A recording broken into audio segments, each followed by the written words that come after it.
You see the wave effect, right? How it just clips through I the mean, rock but they instead have of... their wave splash texture that plays after. Oh my god, I We can't can't even even. joke about it anymore. That's how bad it's getting.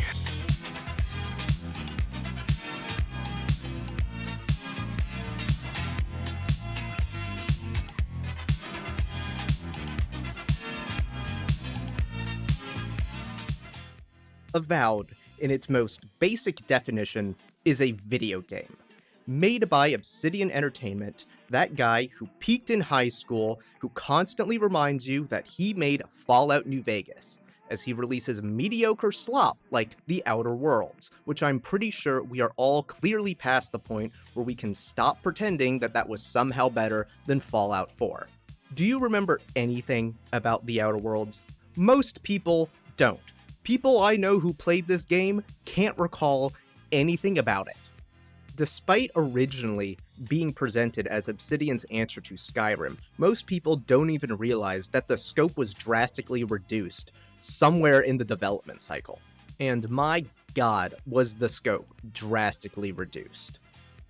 Now, I went into this game expecting absolutely nothing, and yet I am still let down.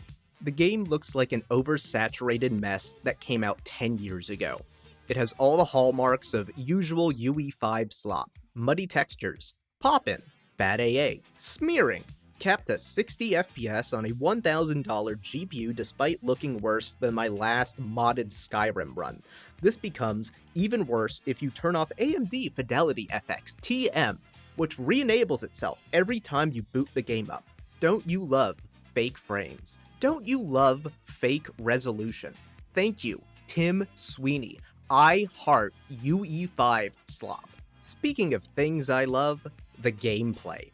My first character was supposed to be a ninja girl boss, but the melee combat was slow and clunky. Regular enemies are fine, but the second I faced something that blocked, it started to become tedious. It's not impossible to tunnel vision into a few enemies while getting flanked by everything else, because your companions can't maintain aggro. Before even leaving the starting area, I created a second character.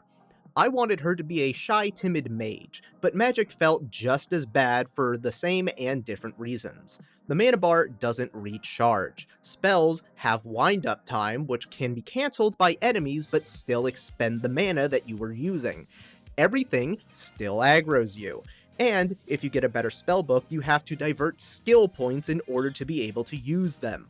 By the time I left the starting area, I realized I was extremely squishy, which RP-wise was accurate for my character, but my companion, despite having an ability to take aggro, still couldn't maintain aggro. Somewhere out there, a WoW raid group is missing their tank. And with my third character, I gave up role-playing entirely, decided to choose literally every single cringy dialogue option, and had a build that consisted of me putting literally every point into flat damage and critical chance, because I found the wombo combo of wand gun. Harry Potter with a Glock trivialized combat, as I was able to easily keep distance while spamming attacks. It was so brain dead that at some point I just stopped attacking mid-boss fight just to chat with my friend who I gracefully subjected to this experience.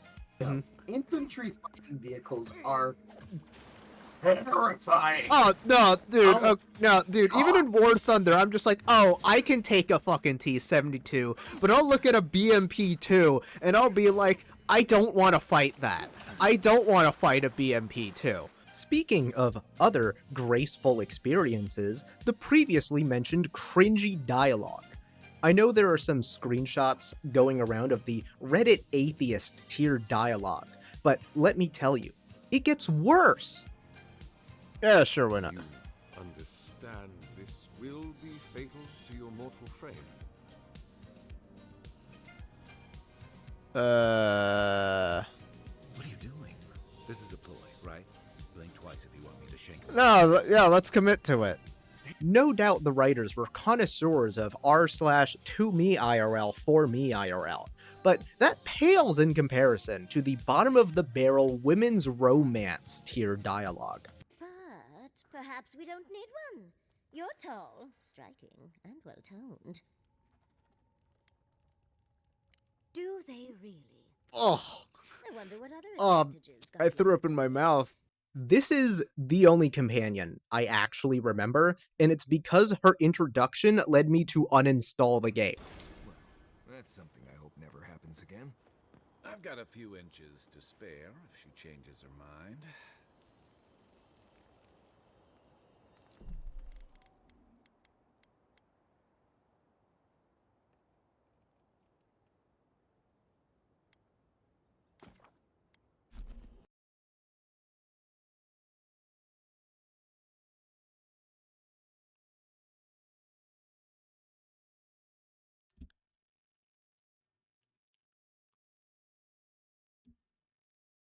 I think I'm I think I'm done. I think that's I've officially have had enough of this fucking game. And I never want to play it again.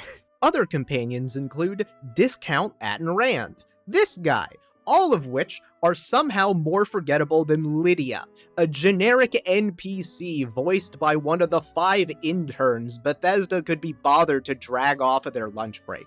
How is it that she is a more recognizable character than any of these people?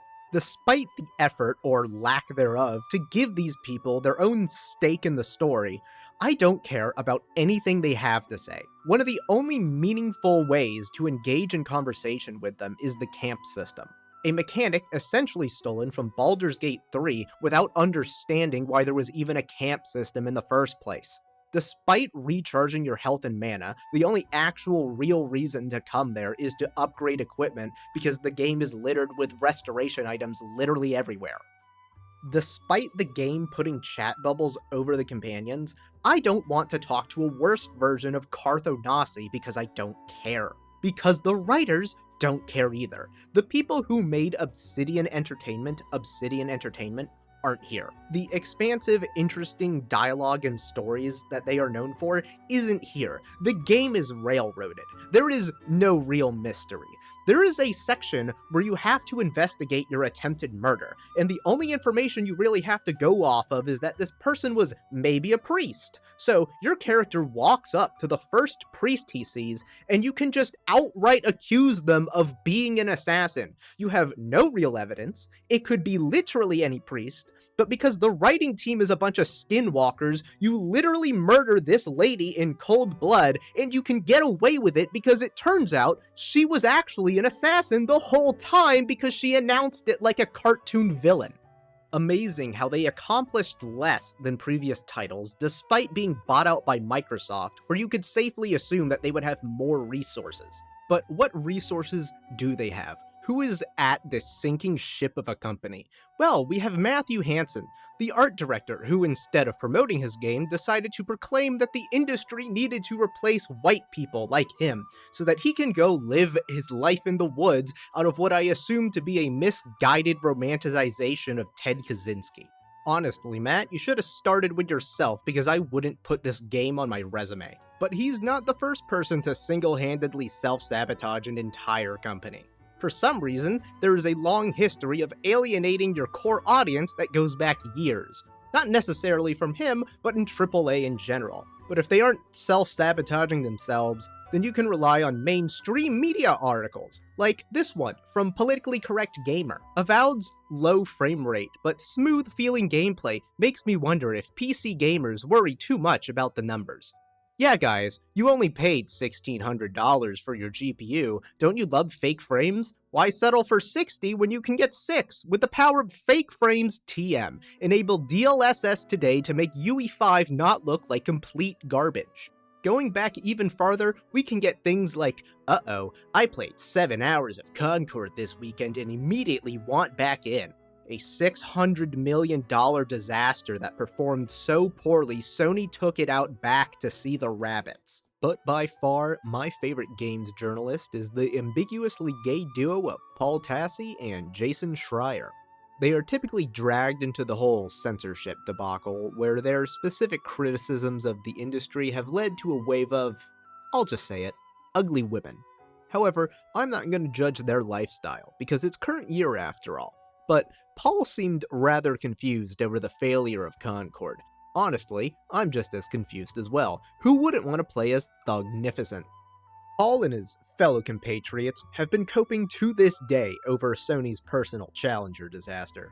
But then we have Jason's magnum opus. When he preemptively declared Dragon Age The Veilguard a success, despite him saying he wasn't a fan, he was so happy to see the chuds get owned, only for it to be soon revealed that it was a massive financial failure, and now his tweets are protected as he flees to the depths of Blue Sky. But that didn't stop Jason I Can't Stop Taking L's Schreier, because here he is destroying the last little bit of credibility you didn't even know he had left, declaring that Avowed will be the next Fallout New Vegas. Jason, I'm a literal nobody who was kicked out of high school for being too edgy, so take it from me when I say your college-educated ass is wrong. But what I really want to ask is why? What is the end goal? Why die on this hill made out of garbage? Blink 3 times if you're being held hostage. Because if you and the rest of the Tumblr refugees keep this up, then the real endgame will end up being China.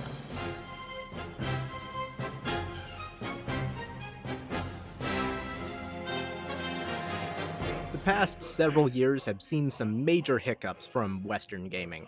Even as games theoretically get easier to make and have bigger budgets, they somehow keep getting worse in every way, and now they want you to pay $70 for a game that has less features and care put into it than something that came out 20 years ago. As Western entertainment fumbled the bag, people began fleeing to anime and manga. This growth in popularity led to Western influence from regular investors to Visa. Not satisfied with their own ongoing failure, they sought to westernize anime and manga, because America has an obsession with being number one. It's not enough that America succeeds. Others should fail. And if America is failing, then everyone else needs to fail harder.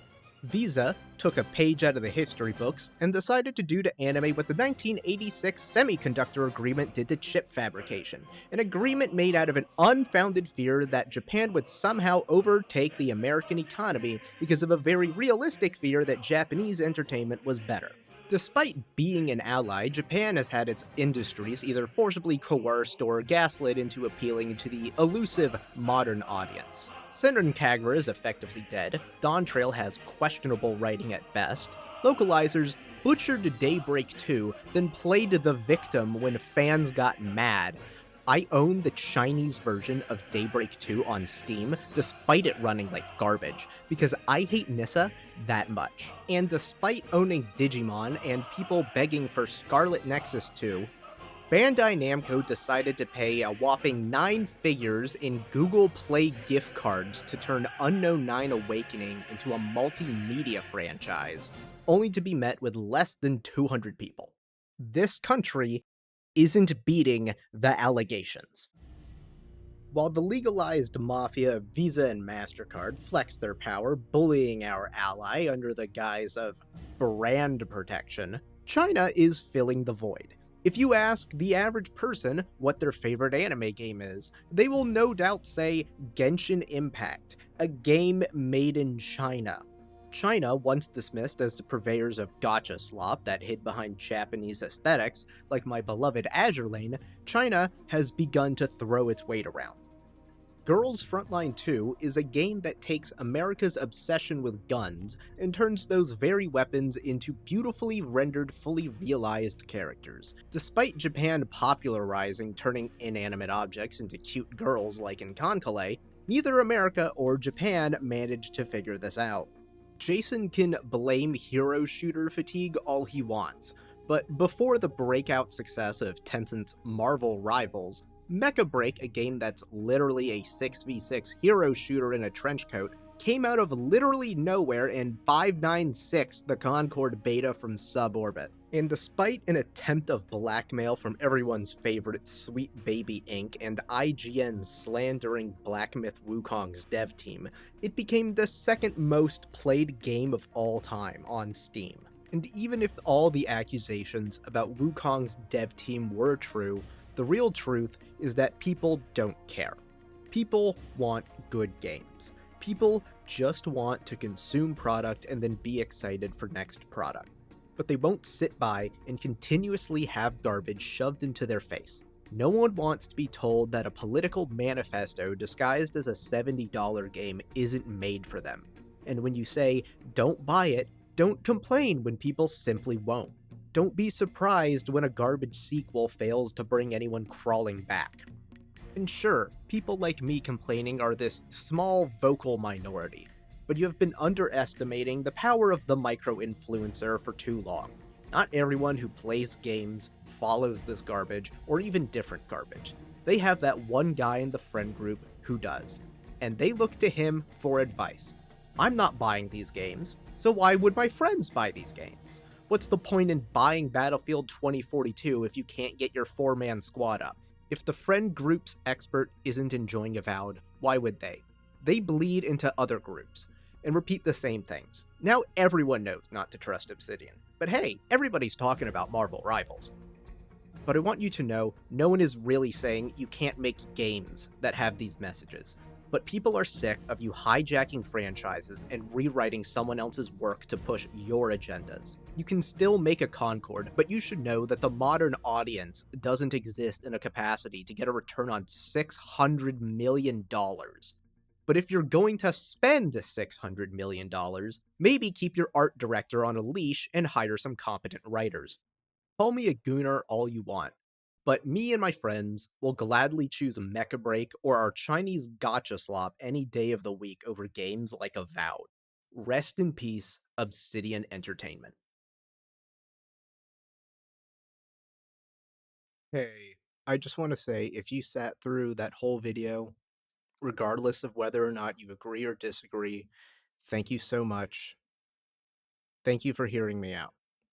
While this isn't the type of video I want to make, this is a topic that I do feel really passionate about. It's really a shame to see just the state that not just like AAA is in, but particularly Obsidian Entertainment, because they're one of my favorite studios. Like, they made Knights of the Old Republic 2 and New Vegas.